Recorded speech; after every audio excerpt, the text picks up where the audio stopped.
L'aumento dei costi energetici ha spinto le aziende a focalizzarsi sul risparmio, puntando non solo alla riduzione degli sprechi ma anche al contenimento dei consumi.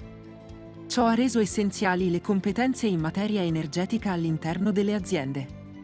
Il corso Analisi dei consumi e degli interventi per il risparmio energetico si rivolge a varie figure aziendali e consulenziali, anche a chi non possiede esperienza pregressa nel settore energetico, ma necessita di acquisire le conoscenze base per analizzare i consumi energetici e gli interventi che possono ridurre i costi di approvvigionamento nelle aziende.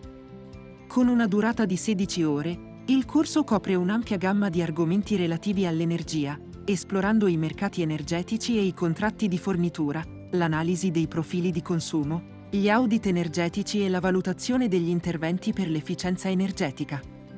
All'interno del corso, inoltre, vengono analizzati i casi studio specifici, le caratteristiche degli impianti destinati all'autoconsumo e i principi di dimensionamento degli impianti fotovoltaici.